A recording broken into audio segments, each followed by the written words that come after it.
even to the extent that if you are praying and when you are going in prostration, usually your sajda, one prostration, for example, if it comprises 5 seconds, 10 seconds, but when you feel that someone is looking at you, now you increase the duration of your sajda. Now you are there for 10 seconds. You have committed shirk. You are doing this prostration partly for Allah. The original 5 seconds were for Allah, and the additional 5 seconds are for the person to whom you are showing. So actually for this sajda there are 2 masjood. You have committed sin, you have committed shirk. So shirk, al-Shirk-e-Jali, al-Shirk-e-Khafi, the hidden shirk, imperceptible shirk, and the shirk which is evident, absolutely apparent and clear. But as far as I think, for a better understanding of all the shades of shirk and kinds of shirk, the better classification would be, there are 3 types of shirk. We shall discuss according to this classification. The shirk fi zat, associating someone in the person of Allah subhanahu wa ta'ala. Personal association, in his own person, in his zat, making someone equal to him as a person. This is the biggest shirk, the ugliest shirk, the most naked shirk. Then number 2, shirk fi sifat, ascribing the attributes of Allah subhanahu wa ta'ala to someone else in quality or quantity. The attributes which are exclusive to Allah subhanahu wa ta'ala. But you are ascribing that attribute to someone else or something else. Or if the attribute is common between Allah and the creations, the creatures, but when you use that adjective or attribute for Allah, it means something else. And when you are using the same word for men or other, creatures, it means something else. If you confuse, if you make both things equal, this is a shirk fi sifat, making shirk in the attributes of Allah. Then lastly, there is the shirk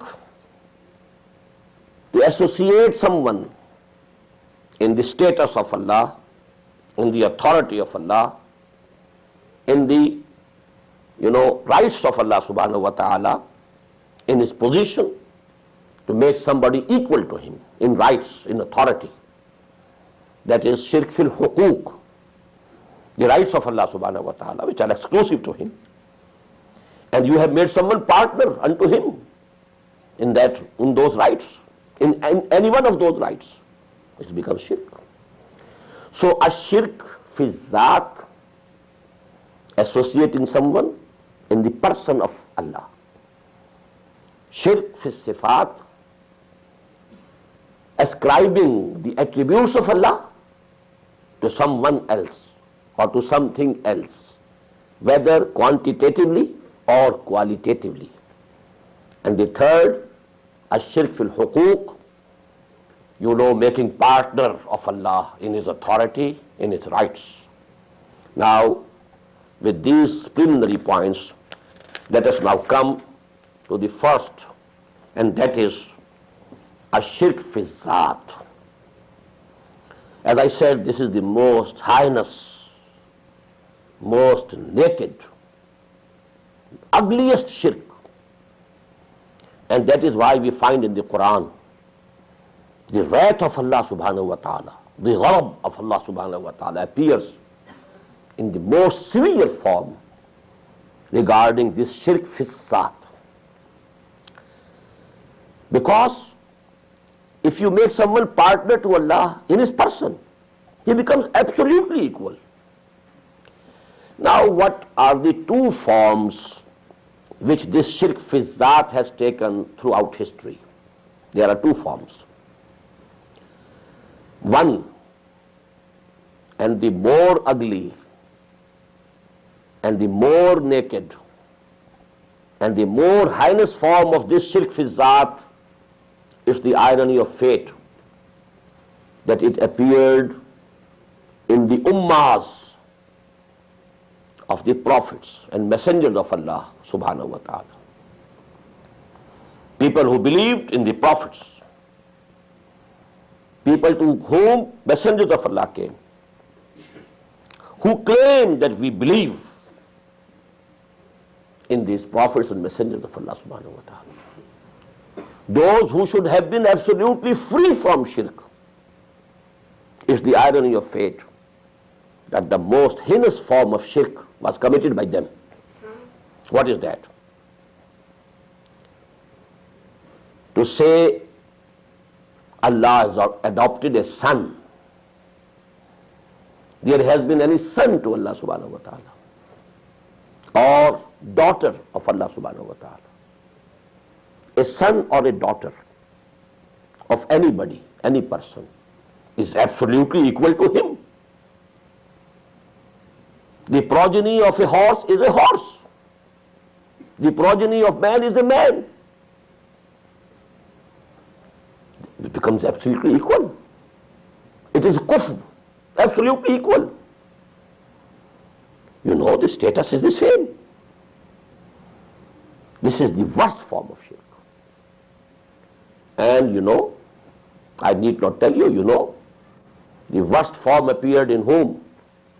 People who claim that they believe in Hazrat Isa alayhi salatu wassalam. And they believe Jesus is the Son of Allah, Son of God. And in the same way, although not as a whole, but at certain time and certain sects of the Jews also believed Hazrat Uzair alayhi salatu wassalam to be Son of Allah. قالت اليهود عزير ابن الله وقالت النصارى المسيح ابن الله. And thirdly, you know, the pagan Arabs, especially the Quraysh of Makkah, they claimed they were the progeny of Ibrahim alayhi salatu wassalam, and they were the progeny of Ismail alayhi salatu wassalam. And they claimed that they were following Ibrahim, but they had the aqidah, the false aqidah, that angels are daughters of Allah subhanahu wa ta'ala. And that is why, you know, all the idols of the Arabs, they are feminine. They were goddesses. Uzza, Lat, Manat, these are all feminine names. They said they are daughters of Allah subhanahu wa ta'ala. Now I have given you 3 examples. Ibrahim alayhi salatu wasalam, people who believed in him claimed to be following Ibrahim, and they committed this heinous, this ugliest crime, that they said that the angels, the malaika, they are the daughters of Allah subhanahu wa ta'ala.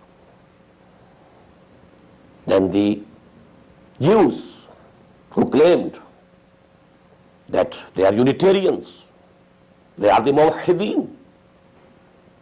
But among them also there were people who said that Uzair ibn Allah, Hazrat Uzair alayhi salatu wasalam, is Son of Allah.